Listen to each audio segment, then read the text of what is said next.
Sure. But even worse than Dictory Time is Ancestral Visions and Baleful Strix and Charlotte's Agent.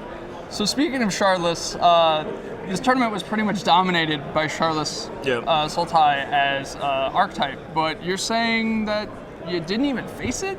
Yeah, I got pretty lucky in my Swiss pairings. I didn't have to face it until Devon in top 8. I figured it'd be the biggest or the most played deck here, and it is very strong. I thought it might even be the best deck, but I didn't want to play it myself. I didn't have enough experience with it. I think they're favored against me. Okay. They can usually grind me out with this card advantage. Charlotte's Agents, Baleful Strix is hard to get through. Then their removal is pretty good. Yeah. And then you were mentioning that in the semis when you played Craig, you had played him previously in the Swiss, and it went the other way than it went how we saw on camera, right? Yeah, it was a very close match in Swiss too. He won in a tight third game. It's a matchup that can go either way too. It's so many decisions with the brainstorms and the ponders and when you want to fight over like certain things, this and that. But usually the person that's just up a card wins because everything's trading back and forth. But he is better at getting ahead of card. Okay. With cards like Fork Bolt and like Rough Tumble Out of sideboard, and you can operate on one land a lot better than I can. Yeah. And then finally you played Eric Hawkins, who actually had conceded to you in the Swiss. And I guess justice was served in some manner because you got to at least play each other in the finals. So yeah, I was very happy that he won his winning in. I didn't expect him to have those pair downs. Both him and Tickle had some unfortunate pair downs because both him, Hawkins and Tickle, and myself, we all just played each other, all the top 4.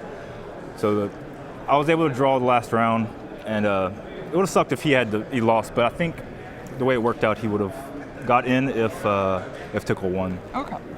So out of all the Roanoke crew, you're actually the only one to come out here, make the trip all the way out to St. Louis, and that's presumably because you were in 12th place in the leaderboard for the Players' Championship spot.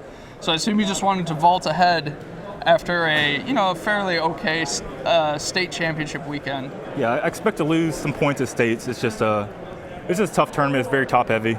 A few guys made the full 30 points at states, and I really just need to catch up a little bit. I felt like Legacy is just a strong format for me. And it's a break from Standard too. And you get to infect people out. You get to use your own token. So how is that not great? But yeah, I was the only one. Oh, me and CVM came out. Okay. He's not in Roanoke right now, but BBD went to Quebec. Almost top 8 at that tournament. I think he lost 2 winning ends in a row. And Brad and Todd just had fun at a Halloween party. Brad did okay in a Mox. Yeah. Todd just had fun.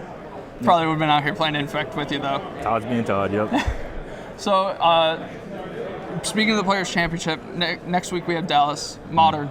Are you going to try to go out to that, or are you going to IQ grind, or are you just going to pull a Todd and maybe have some fun? Yeah, I thought about it. I didn't make any travel arrangements for it. I'm not extremely strong in Modern right now, and Texas is usually big.